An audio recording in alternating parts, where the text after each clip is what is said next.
नमस्कार। हम पढ़ रहे हैं हिंदी के उपन्यासकार शैलेश मटियानी की का लिखा हुआ उपन्यास सवित्री का तीसरा भाग।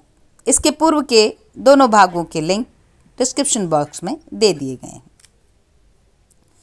फिर क्रम से राजनैतिक छुटभइयों के भाषण हुए, जिसमें उन्होंने इतनी बड़ी बड़ी बातें कहीं कि वहां उपस्थित सारे छोटे बच्चे गलत गलत जगह आ गए लगे। उनके चेहरों पर अब और उदासीनता छा गई। लगातार घंटों तक अपनी समझ से परे के लोगों को सहने में वे निरीह हो आए थे। अंत में श्रीमती विनोदिनी निगम मंच पर आईं और सबसे पहले उन्होंने जिलाधीश की पत्नी श्रीमती भटनागर को धन्यवाद दिया कि मुझे श्रीमती भटनागर में स्वर्गीय कमला नेहरू जी का सा तेज दिखाई पड़ता है। कुछ उनके स्वरूप और उनकी बातों के कारण लोगों में हंसी फैलने लगी, तो उन्होंने निगम साहब के संकेत पर जल्दी जल्दी जय हिंद की शरण ले ली। श्रीमती निगम के भाषण के बाद जब बच्चों के सांस्कृतिक कार्यक्रम प्रारंभ हुए तो उसने देखा कि निगम साहब संकेत से उसे पास बुला रहे हैं। पास पहुंचा तो निगम साहब को की प्रफुल्लता देख राहत मिली। वह जनार्दन का कंधा थपथपाते हुए बोले, भाई भट्ट, मैं ज़रा श्रीमती भटनागर को विदा करके आता हूँ। देख लेना बच्चों के सांस्कृतिक कार्यक्रम ठीक से और जल्दी जल्दी निपट जाएं और मिठाई ठीक से बंट जाए। क्या कहें, हमें भी ध्यान नहीं रहा, नहीं तो तुम्हें घर बाल दिवस के बाद जाने को कहते थे। तुम्हारे न रहने से सोवेनियर वक्त पर नहीं निकल पाया, अब तुम्हें निकालना होगा। अपना कहना समाप्त करते हुए भी उन्होंने उसके कंधे को बड़ी आत्मीयता से थपथपाया। अब कल किस वक्त घर पर जाओ, वाइफ को साथ लेते आना, श्रीमती जी से भेंट करा लेना, कल बच्चों की छुट्टी ही रहेगी। स्कूल से लौटते वक्त वह पहले हाशिमपुर रोड पर अपने एक परिचित मित्र के यहाँ गया। वहाँ से कुछ देर बाद भारद्वाज आश्रम की ओर से वापस घर की ओर लौटा तो पीएसी पार्क के मुहाने पर की लाल बंगलिया के पास ही अचानक सवित्री दिख गई। उस वक्त वह किसी प्रौढ़ किस्म की औरत के साथ थी। वह औरत नाले के किनारे का ही लघुशंका निपटने बैठी हुई थी और उसने गौर किया कि सवित्री का चेहरा शर्म से भर गया है। वह कुछ फासले पर ही थी। जनार्दन संकोच में कन्नी काट कर निकल जाना ही चाहता था कि तब तक में वह औरत उठ खड़ी हुई। सवित्री की आवाज़ सुनाई दे गई, मौसी तुम चलो, हम आई थे। वह समझ नहीं पाया कि अपनी ही जगह पर आखिर वह क्यों रुका रह गया। हालांकि सिर्फ कुछ ही क्षण बीते होंगे, लेकिन उसे लगा वह काफ़ी देर से वहीं खड़ा था।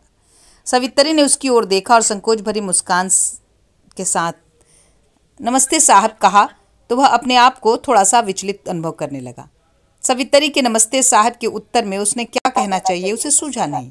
एकाएक उसे ध्यान आया कि मौसी नाम की औरत को शायद सवित्री ने इसलिए विदा कर दिया होगा कि नमस्ते कर सके। किस तरह बोला, कहो सवित्री कैसी हो, शिवचरण कहाँ है। थोड़ी सी बातचीत के बाद ही वह घर वापस लौट आया, लेकिन उसे कुछ समझ में नहीं आया कि सवित्री को देखकर इतने संकोच में पड़ जाने की उसे क्या आवश्यकता थी। मीता घर के कामों में व्यस्त थी। वह धीमे से कपड़े पहने पहने ही चारपाई पर लेट गया और उसे लगा कि वह सवित्री के उन क्षणों के रूपाकारों की कल्पना कर लेना चाहता है। 7 शाम को जनार्दन अलोपी बाग वाली ट्यूशन पर से वापस लौटा तो सुनील बरामदे में अपनी लकड़ी की घोड़ा गाड़ी से खेलता मिला। उसके चेहरे पर साफ झलक रहा था कि इस बीच वह बहुत रोया है। घर में एक प्रकार के सन्नाटे की सी स्थिति थी, जबकि ऐसा कभी नहीं होता। यह मीता के पूजागृह में होने का वक्त है। अक्सर वह घर तक हाथ थामकर पहुंचाती हुई सी इस छोटी सी गली में प्रवेश करता होता है कि शंख ध्वनि उसके अस्तित्व के स्पर्श करते हुए अनुभव करती है। सुनील भी अपनी माँ के साथ पूजागृह में होता है। वह कल्पना पर जोर देता, साइकिल यूं ही खड़ी कर सुनील को प्यार करते आगे बढ़ा ही था कि शायद मीता कहीं बगल पड़ोस में गई हो। मीता के कराहने की आवाज़ उसे साफ सुनाई दे गई। वह तेजी से कमरे की तरफ बढ़ा तो ध्यान आया कि घर के पास पहुंचते ही जिस बात से वह सबसे ज़्यादा चौंका था वह घर में रोशनी का न दिखाई देना। उसने बटन दबाया तो कमरे में रोशनी होते ही उसे देख लिया कि मीता चारपाई पर पड़ी हुई मुंह ढांपे है। उसने ओढ़े हुए गद्दे, कंबल और लिहाफ को मुंह पर से हटाया तो पाया कि मीता का चेहरा ज्वर से तपा है।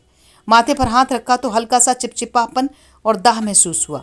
मीता ने कराहते हुए आंखें खोली और बस यूं ही देखती रही। उसका चेहरा बहुत तनाव भरा था और वह बोल नहीं पा रही थी। वह कुछ पूछना चाहता था कि मीता, ये अचानक तुम्हें क्या हो गया कि एक तो तो अभी उसे याद आया कि खांसी और हरारत तो कई दिनों से थी उसे। और दूसरे बरामदे में इस बीच फिर से रोना शुरू कर दिया सुनील ने। सवित्री कमरे में उसे गोद में लेते हुए आई। क्या बात है साहब, बहू जी इस वक्त खटिया पर कैसे पड़ी हैं? इन्हें शायद बहुत तेज बुखार है। कहीं नमूना बुखार ना हो? कोई दवा नहीं रखी है घर पर? अनासिन शायद मंगाई थी इन्होंने परसों। सवित्री तुम आ गई हो तो ऐसा करो, थोड़ी सी चाय बना लो, फिलहाल चाय के साथ अनासिन दे दो इन्हें। अनासिन ढूंढने वह रसोई घर में गया कि यहीं कहीं रखी होगी मीता ने। रसोई घर के संकरेपन में पानी लेने के बहाने आती सवित्री से आमना सामना हो गया। भीनी सी महक अनुभव करते ही उसने देखा कि सवित्री ने अपने जूड़े में चमेली के फूलों का गजरा सजा रखा है। सवित्री के चाय बनाकर ले आने तक वह मीता के माथे पर पसीना पोंछता और सांत्वना देता रहा।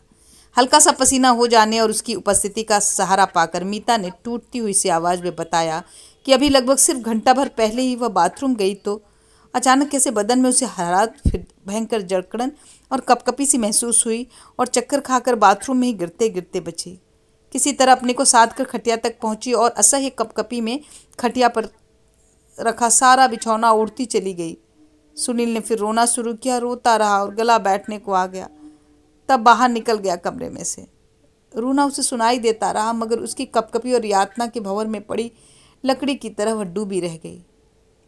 हमारे पहाड़ों में इतनी ठंड पड़ती है, बर्फ़ गिरती है, मगर निमोनिया की बीमारी जितनी प्लेन्स में होती है हमारे यहाँ नहीं। सवित्री तुम्हें कहीं किसी घर पर काम पर जाना है या कुछ देर यहीं रुक जाओगी? मैं ज़रा डॉक्टर बुला लाता। बहू जी को बुखार ज़्यादा ही मालूम पड़ता है, लक्षण निमोनिया के ही दिखते हैं। सावित्री ने रुके रहने का संकेत सिर हिला कर दिया और मीता के सिरहाने की ओर फर्श पर बैठ गई। चाय तुम भी पी लेना सवित्री, और जरा सुनील का ध्यान रखना, मैं जल्दी ही लौटूंगा। कहता हुआ बाहर निकला तो पाया कि साइकिल गायब है। साफ था कि कोई ले गया। अपनी खिन्नता को दबाए वह मुख्य सड़क तक पैदल चला गया और फिर रिक्शा करके डॉक्टर के यहाँ तक चला आया। हाँ साहब आए हैं। डॉक्टर रमेश चंद्रा ने उसी की तरफ संकेत किया तो वह कुछ हतप्रभ हो गया। हाल बताएं? डॉक्टर चंद्रा ने अपनी मशीनी लहजे में पूछा तो उसे ऐसा नहीं तय कर पा रहा था कि बताना कैसे शुक्र है। हाल बताएं? जी मेरी वाइफ हैं, उन्हें पिछले कुछ दिन यानी 3-4 दिन से इन्फ्लुएंजा की शिकायत थी, हरारत, टूटन और यही कोई दिन में 3-4 बार खांसी, रात को कुछ ज़्यादा। रात में कितनी बार? जी यही कोई यानी 3-4 बार। हाल बताएं? जी दिन में कोई ऐसी बात नहीं थी, मगर आज शाम जैसे ही घर पर वापस लौटा तो देखा श्रीमती जी कंबल, गद्दा, लिहाफ सब एक साथ ओढ़े चारपाई पर पड़ी हैं और तेज बुखार से उनका हाल बुरा है। इसी बीच उसने पाया कि डॉक्टर ने दवाएं लिख दी। पुर्जा पकड़ाते हुए वे कहें, कैप्सूल दिन में 3 बार, मिक्सचर के साथ 4 बार, पुड़िया 4 बार, थर्मामीटर खरीद लें, बुखार घंटे 2 घंटे में नापते रहें, खाने में डबल रोटी का गुदा, बेमौसमी का रस, चाय, बुखार ज़्यादा तेज होने पर ठंडे पानी की पट्टी, 103 से बढ़े बर्फ़ की पट्टी। दोबारा आएँ, हाल बतावें। डॉक्टर रमेश चंद्र का बड़ा सा अशोक वृक्ष से घिरा लॉन पार कर चुकने पर अब उसे पहली बार अनुभव हुआ कि साइकिल चोरी चली जाने का विषाद इस बीच भी उसके भीतर इकट्ठा हो रहा है और सड़क पर आते ही चेहरे की त्वचा पर छलक आया। साइकिल के बिना 3-3 ट्यूशनों पर जाना कैसे सधेगा? सामने से एक रिक्शा खाली आता दिखाई दिया तो उसे लगा कि उसे शिवचरण होना चाहिए, मगर वह कोई दूसरा ही था और मूड़ी हिलाता आगे निकल गया। आखिर वह तेज तेज चलता पैदल ही घर पहुंचा। दवाएं देकर तो पाया सवित्री मीता के माथे पर पट्टी रख रही है और पास में ही पानी का भगोना रखा है। सिरहाने के पास फर्श पर बैठी अखबार पढ़ रही है। सवित्री तुम तो पढ़ी लिखी मालूम होती हो। पूछने पर आवेग को उसने जैसे जीभ की नोक पर रोक लिया। मीता को दवा खिला चुकने के बाद वह बोला, भाई डॉक्टर रमेश चंद्रा बहुत झक्की आदमी है, इस दवा के ख़त्म हो जाने पर दूसरा डॉक्टर देखेंगे। और मीता लगता है मुझ कुछ गर्दिश का वक्त आ रहा है। इधर तुम बीमार हो गए, उधर साइकिल चोरी चली गई। अभी कुछ देर पहले हम और गणेशी सक्सेना साहब के यहाँ काम पर जा रही थी तो आप घर की तरफ साइकिल पर ही आ रहे थे ना? उसने लक्ष्य किया। बोलते वक्त सवित्री की त्वचा निहायत पारदर्शी हो जाती है। 1.25 महीने की इस छोटी सी अवधि में ही उसका बोलना बहुत दिनों के परिचितों का सा हो आया है। हाँ सवित्री, साइकिल यहीं घर से चोरी गई है। घर में अंधेरा और सन्नाटा देखकर मैं कमरे में बहू जी के पास चला आया था। हड़बड़ी में ताला लगाना भूल गया। हम आए तब रही ही नहीं, यानी कि आपके साइकिल छोड़ने और हमारा आने के बीच में ही कोई उड़ा ले गया है हरामजादा। उसके कहने में खुद की हुई हानि जैसा विषाद झलक रहा था। तुम तो भाई सीआईडी वालों की सी तफसीत कर रही हूँ, कहते हुए वह हौले से मुस्कुराया तो सामने ज्वर में तपती हुई मीता की उपस्थिति में उसे अपनी यह मुस्कुराहट अप्रासंगिक सी मालूम हुई।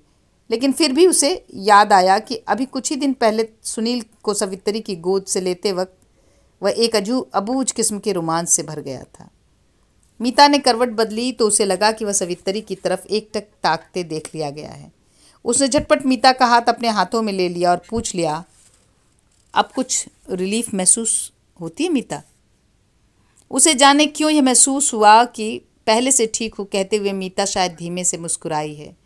वह अचानक कुछ याद करके अलमारी की तरफ चला गया, थर्मामीटर लाकर जोर देखा, अभी भी 104 डिग्री से ऊपर ही था। कुछ समझ में नहीं आता है कि क्या करे। डॉक्टर ने बताया है कि ज़्यादा बुखार होने पर बर्फ़ की पट्टी रखे माथे पर। मगर निमोनिया में बर्फ़? जैसा डॉक्टर साहब कहें वैसा करो, कहा सवित्री ने। तो उसे भी लगा कि बात सवित्री से ही कही गई थी शायद।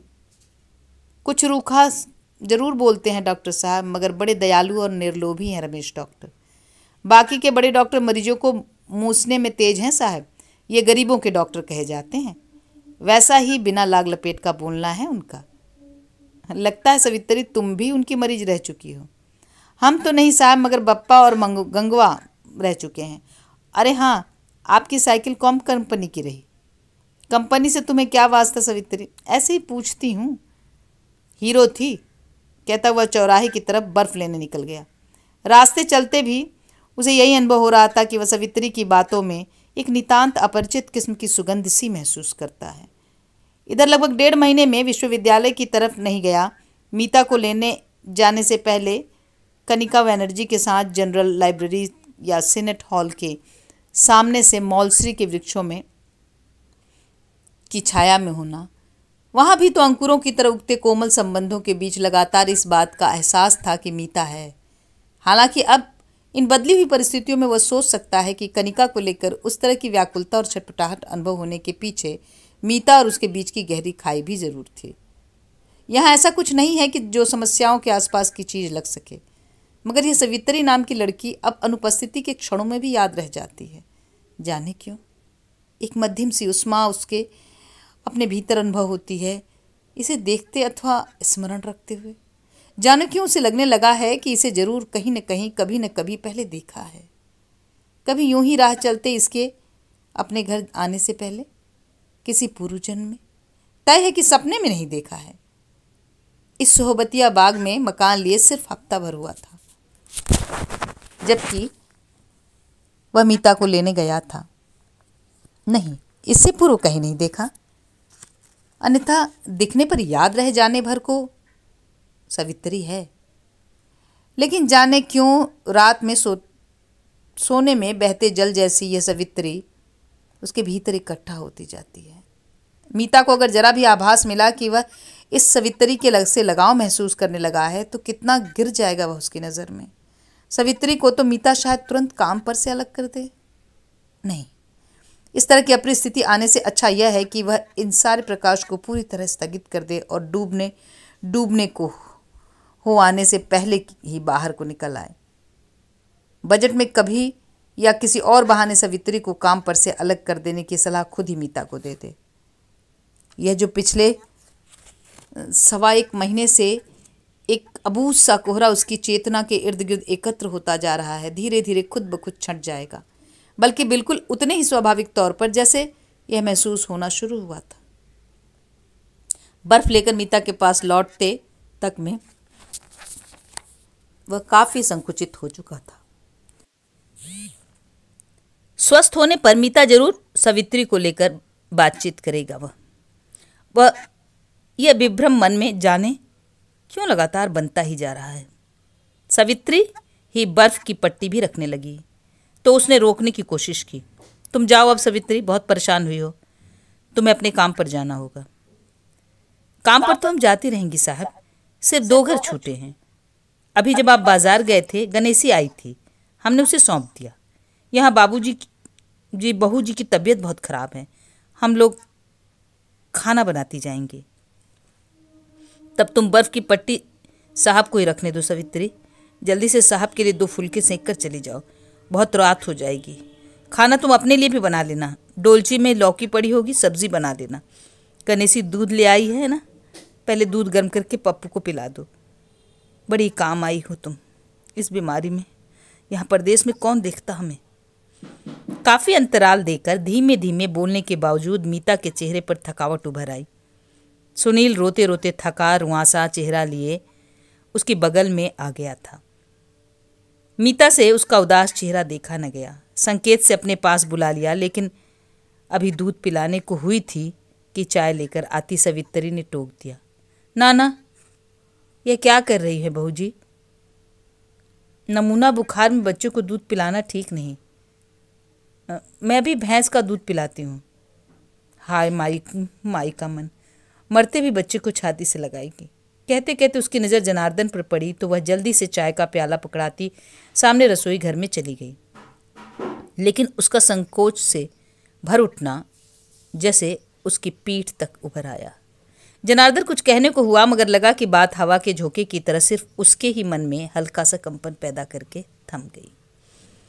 8 सुबह सवित्री आई जब जनार्दन बरामदे के कोने में चौकी पर पालथी मारे बैठा था। मीता द्वारा बनाए गए छोटे से मंदिर का सा आभास देने वाले उस पूजा स्थान में बैठा दुर्गा सप्तशती का पाठ करते हुए वह पुजारियों की सी मुद्रा में हुआ पड़ा था। ललाट पर से के चंदन के तिलक और गले में झूलती जनेऊ से उसका समूचा व्यक्तित्व तो कुछ बदल सा गया प्रतीत हो रहा था। सवित्री के होठों पर धीमी सी मुस्कुराहट फैल गई और वह खुद नहीं समझ सकी कि ऐसा सिर्फ कौतूहल में हुआ है या कि शरारत में भी।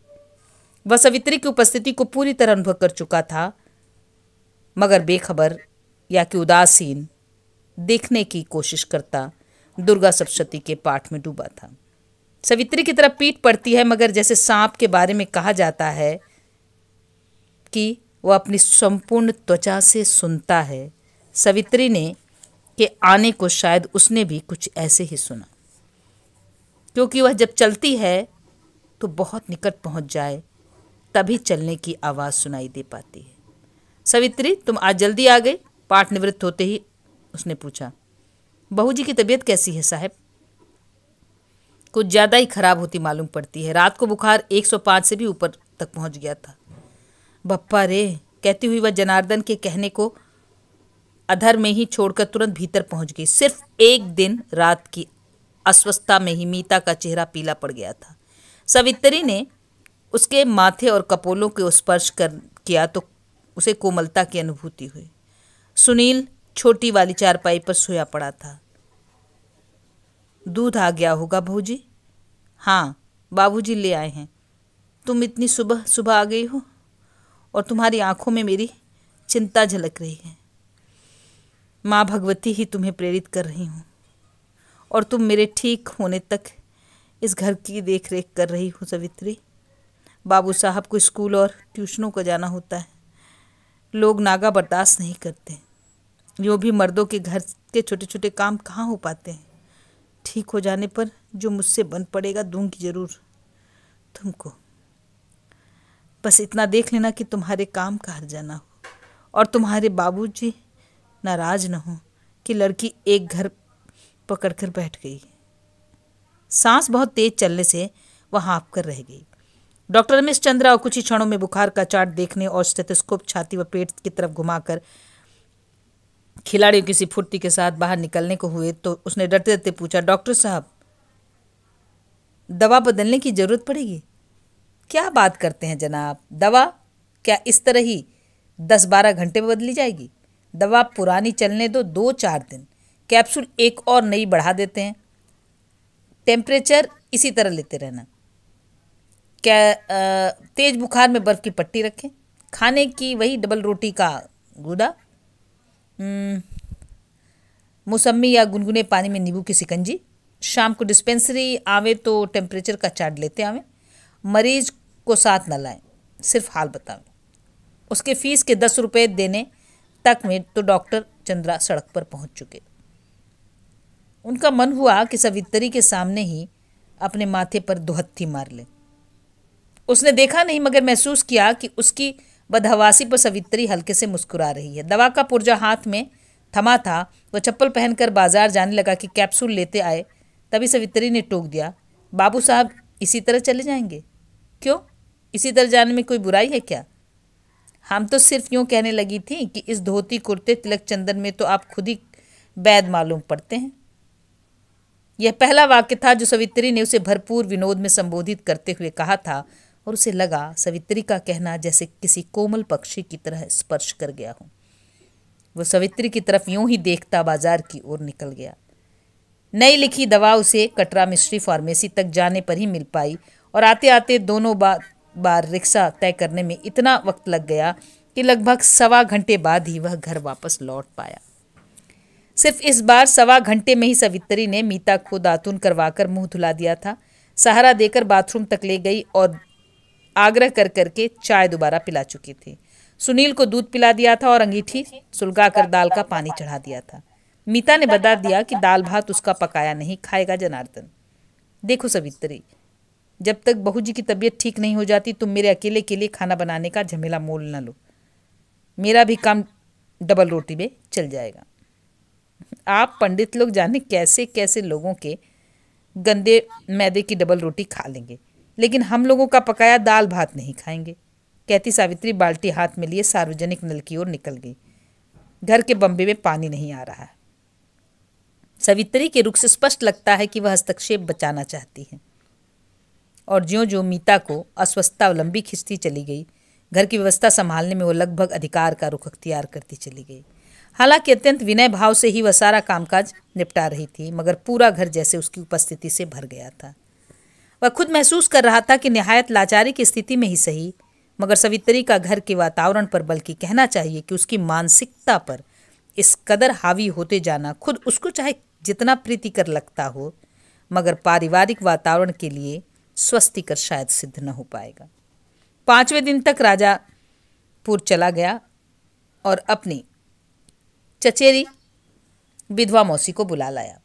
इस बीच जो एक महत्वपूर्ण घटना घटित हुई वह यह कि उसकी साइकिल वापस मिल गई, और सवित्री ने बिना लाग लपेट के सीधे सीधे बता दिया कि उसका भाई साइकिल चुराने वाले लोगों की सोहबत में पड़ गया है, और वे लोग उसे प्रति साइकिल 20 से लेकर 40 रुपए दे देते हैं।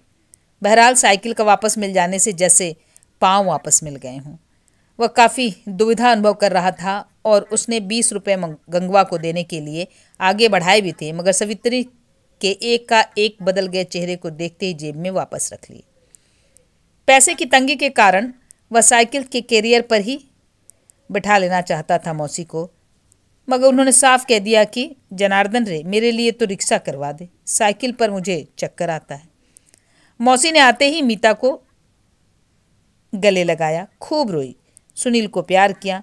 अंत में यह जनार्दन तो बहू इसी इंतजार में रहता होगा कि मौसी मरेगी तो एक दिन कंधा देने को ही आऊँगा। इसके बाबू के मरण और श्राद्ध के दिनों में आई थी, तब से जब अब आई हूँ इस घर में, जब तू बीमार पड़ी है, कहती सुनील वाली चारपाई पर बैठ गई। लेटे लेटे ही पूछ लिया, यह रसोई घर में बिजली जैसी घूमती छोकरी कौन है बहू? महरीन है चौकी मौसी, सवित्री इसका नाम। ऐ सवित्री, जरा इधर तो आ। मौसी का सिर रसोई घर की दिशा में घूम गया। चाह बनाना तो जानती ही होगी। थक गई हूँ रे जनार्दन। मौसी की ओर वह पलटी ही थी कि बगल में चारपाई पर पड़ी मीता की ओर करवट लेकर मौसी धीरे से फुसफुसाकर कुमाऊनी ही में बोली, हाय यू रंड और देखण चाण छवे। हाय, ये रान तो देखने में बहुत ही सुंदर है। क्यों, वे क्या नाम है तेरा? सवित्री। तेरा ब्याह तो हो चुका है या नहीं? उन्होंने अपने प्रश्न को स्टोव सुलगाती सवित्री की पीठ पर कमंद की तरह फेंका। जनार्दन ने देखा कि सवित्री अचानक से इस सवाल से हतप्रभ हो उठी और इनकार में सिर हिलाते हुए मुरझा सी गई। बड़ी डांट होने तक अनब्याही ही रह गई है ये तो। मौसी ने आश्चर्य की मुद्रा में अपने सिर को हथेलियों का सिरहाना देकर थोड़ा सा ऊंचा कर लिया। मौसी सिर्फ 2 दिन ही नहीं रही, मगर उनकी उपस्थिति सवित्री पर जैसे पाले की तरह पड़ गई। जाते जाते मीता के कान में कहती गईं, बहू मेरा कहा मानना, महरीन बदल लेना। मौसी को छोड़ आने वह चौराहे तक गया, तब कहीं जाकर उसे इस बात का ठीक ठीक अंदाजा हो पाया कि कैसे मौसी की उपस्थिति उन सब पर समान रूप से लद गई थी और कि उनके आने से पहले तक सवित्री कैसे अपेक्षा की ज़्यादा जतन से घर संभाली थी। रात जब मौसी बाथरूम में गई थी और सवित्री भी घर जा चुकी थी, मीता ने टूटी सी आवाज़ में कितनी यातना के साथ कहा था कि यह बुढ़िया तो मौत की तरह सिरहाने बैठ गई। कान खाती रहती है कनखुजरे की तरह, खाट पर मेरी ऐसे पसरी रहती है जैसे मुर्दे का पहरा कर रही हूँ। इन्हें निपटाओ। उनकी वजह से सवित्री भी टहल कम करने लगी है। मौसी को रिक्शा करवाकर वह लौट कर घर आया तो मीता के पास आते ही पाया कि वह गहरी मूर्छा में डूबी है और सुनील सो रहा है। वह बदहवास सा हो गया और रोने लगा तो पड़ोस की मिसेज वर्मा और 2-4 लोग आकर इकट्ठे हो गए। मिसेज वर्मा ने सलाह दी कि दौड़कर डॉक्टर को बुला लाइए, तब तक हम लोग देखेंगे। उसने तुरंत साइकिल पकड़ी और तेज रफ्तार चलाता डॉक्टर रमेश चंदा के घर पहुंच गया। डॉक्टर अपनी डिस्पेंसरी में बैठे मरीजों को देख रहे थे। वह चाहते हुए भी संतुलन रख नहीं पाया और रोने लगा। डॉक्टर चंद्रा उठकर उसके पास तक आए, सांत्वना देते हुए बोले, क्या बात है मिस्टर भट्ट, वाइफ की तबीयत कुछ ज़्यादा खराब हो गई है क्या? वह कुछ बोल नहीं पाया। डॉक्टर चंदा ने तुरंत बैग संभाला, कमरे से बैठे मरीजों से माफ़ी मांगते हुए थोड़ी देर में लौट आने की कहते हुए उसके साथ चल पड़े। वह निरंतर इस ग्लानि में डूबा रहा कि इससे पहले भी डॉक्टर 3 बार आ चुके, मगर फीस 1 बार दी गई है, लेकिन जिक्र करने को वह वक्त उपयुक्त नहीं था। डॉक्टर ने पूछा तो वह चुपचाप अत्यंत संक्षेप में उनकी बातों का जवाब देता रहा। खतरे की तो कोई चांस नहीं है मिस्टर भट्ट, कल रात तो देखा था हमने। She was completely out of danger. मेरा ख्याल है बेहोशी सिर्फ कमजोरी की वजह से होगी। पूछने पर उसने बताया तो डॉक्टर चंद्रा बोले कि लगता है फीडिंग नहीं हो पा रही है। घर पहुंचने पर डॉक्टर ने मीता को इस बार बड़े धैर्य से एकाग्रता के साथ देखा। वह अभी भी मूर्छा में ही पड़ी थी। एक इंजेक्शन देने के बाद डॉक्टर ने अपने हाथ से पानी के छींटे थोड़ी जोर से मुंह पर दिए और मीता की आंखें खोलते ही फिर उतनी ही त्वरा के साथ उठ खड़े हुए। मिस्टर भट्ट, आप बेकार परेशान न हो, मिसेज आपकी बिल्कुल ठीक हैं। उठाएं बैठाएं एहतियात से, बाथरूम सहारा देकर ले जाएं। कैप्सूल अब दोनों बंद कर दें। ये टॉनिक लेकर 4 घंटे में 1 बार पिलाएं।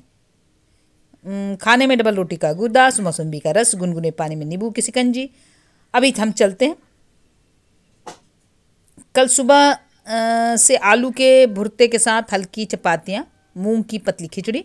एहतियात बरतें। कल सुबह आकर हाल बताएं।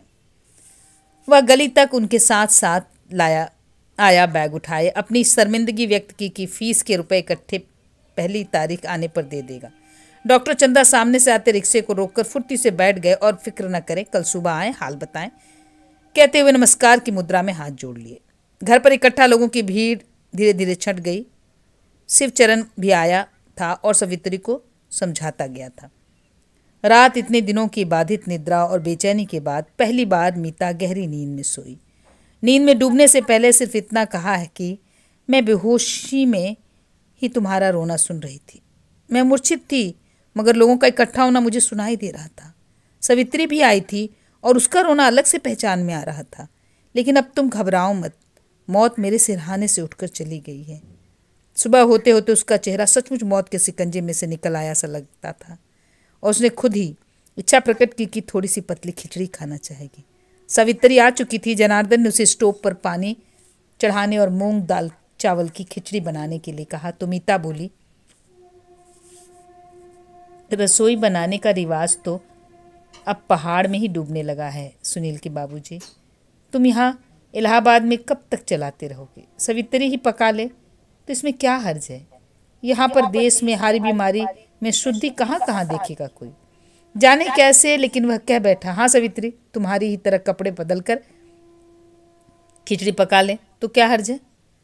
यानी सिर्फ एक धोती में? मगर एक बसना के लोभी पंडित महाराज, सवित्री की अभी शादी नहीं हुई है जो कपड़े बदलकर खिचड़ी बनाएगी।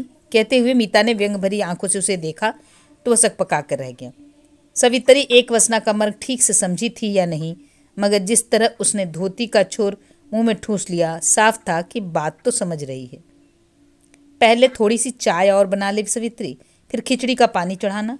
मीता ने कहा, आज इतने दिनों बाद पहली बार नहाया है तो दूसरा जन्म हुआ लग रहा है। उसके काफ़ी कमज़ोर हो गए चेहरे पर प्रफुल्लता और ज़्यादा चटक दिखाई दे रही थी और उसने सुनील के पास साथ टूटी फूटी जबान में बात करते हुए व्यस्त कर लिया अपने आप को। मीता का मजाक अभी भी कानों में कुरेद रहा था। चाय ले आई सवित्री तो सुनील को उसे थमा दिया। मीता ने अब तक चाय का घूंट भर लिया था, हंसने में कपड़ों पर बिखर गई। जनार्दन ने अपनी प्याली तिपाई पर रखी और तौलिए से मीता के कपड़ों पर गिरी चाय को पोंछना शुरू किया तो वह फिर हंस पड़ी और अब की छोटी सी खिलखिलाहट। वह समझ नहीं पाया कि सिर्फ इतना ही अनुमान लगाया कि बीमारी के दिनों में जो सवित्री के साथ उसका ज़्यादा संवाद हुआ है और समय बीता है, इसी को लेकर मजाक करने की मुद्रा में है। क्यों मीता, बेबात ही क्यों हंसी छूट रही है? अरे कुछ नहीं, मैं तो सिर्फ सोच रही थी कि पंडित आदमी हो, बिहारी सच से ही जरूर घोटी होगी। ओहो, तो तुम बस पहेलियाँ बुझाने लगी हो मीता। लंबी बीमारी के बाद बहुत मजाक के मूड में हो गई हो। फिर पहाड़ी में बोला कि इस सवित्री के सामने कहीं कोई ऐसा मजाक न कर देना, इसे बुरा लग जाए। अनब्याही लड़की है, हमें सीमाओं का ध्यान रखना चाहिए। मीता ने धीमे से टोक दिया। जो बात मुझे कहनी चाहिए थी खुद ही कह ले रहे हो, आखिर बात क्या है? और फिर हंस पड़ी। सवित्री को नज़दीक आते देखकर जोर से बोला, सवित्री ने बड़ी सेवा की है तुम्हारी मीता।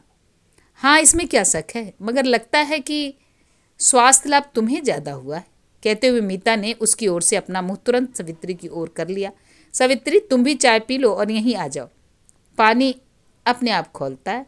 सवित्री अपने आप को समेटती सी पास आ गई तो मीता ने अपने निकट बिठा लिया। वह चारपाई पर थी। सवित्री नीचे फर्श पर उसके माथे पर हाथ रखती हुई बोली, सुनो सुनील के बाबू, तुम्हारी माँ जी को मरे कितने साल हुए होंगे?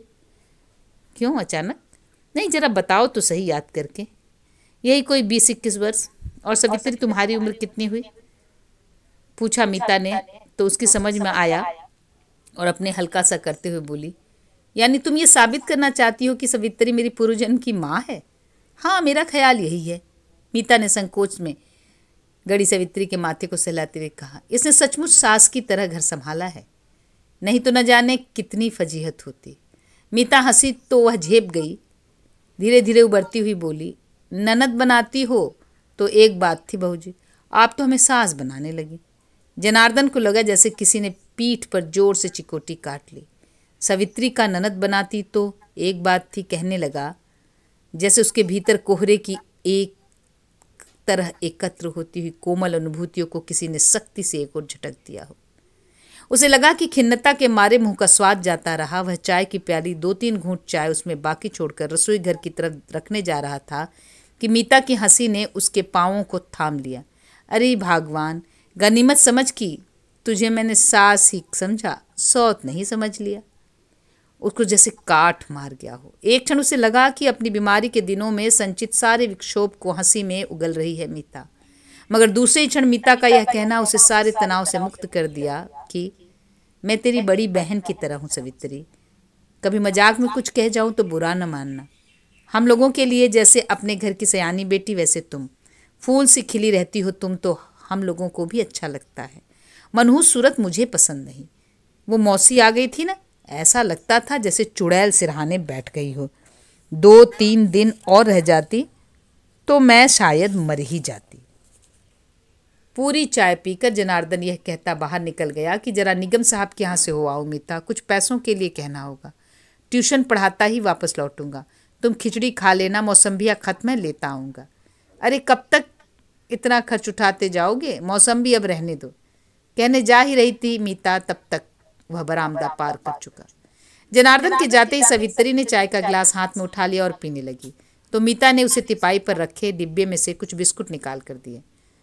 हम तो समझी थी कि इस वक्त बीमारी के कारण आप चुप लगाए होंगी। अच्छी होते ही कहेंगी सवित्री अब हमारे यहाँ काम पर न आना। हम सोचती थी। वो क्यों? इसलिए कि साहब तुमसे हंसते बोलने लगे। बीच में ही बात काटकर मीता ने पूछ लिया तो सवित्री से अपना सिर थोड़ा झुका लिया। बोली, अरे ना बहू जी, ऐसी ओछी बात हम क्यों कहने लगी।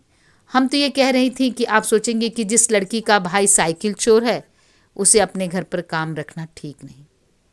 आदमी की आंखें बोलती हैं सवित्री, तुम कभी चोरी कर न पाओगी। और फिर हम लोगों के यहाँ कौन धन संपत्ति है, बंजारों का सा डेरा है अभी तो। ला जरा वो कोने वाला बक्सा तो इधर खींच ला। संदूक खोलकर मीता ने एक धोती निकाली और फिर यथावत बंद करके वापस रखवा दिया। ले सवित्री, यह धोती तू ले जा अपने पहनने को। बहू जी, बेकार में संकोच मत कर सवित्री, बड़ी बहन का दिया समझ के पहन लेना। अच्छा, अब तू जल्दी से खिचड़ी बना डाल, तेरा बहुत धर्जा हो गया मेरी बीमारी के पीछे। गणेशी अभी छोटी है। मीता को खिलाकर जनार्दन के लिए खिचड़ी और पालक की सब्जी व मूली ठीक से रखकर सवित्री अखबार में लपेटी धोती हाथों में लिए अपनी छोटी बहन गणेशी के साथ बरामदा पार कर रही थी कि वापस लौट आए जनार्दन की साइकिल ठीक सामने खड़ी हो गई। हम चलते हैं साहब, कहती हुई एक क्षण को ठिठकी और दूसरे ही क्षण आगे बढ़ गई। उसने महसूस किया कि सवित्री के चलने में एक खास किस्म का अभिजात्य है और उसका चलना लगभग बेआवाज होता है। इस अंक में यहीं तक, आगे की कहानी अगले वीडियो में। धन्यवाद।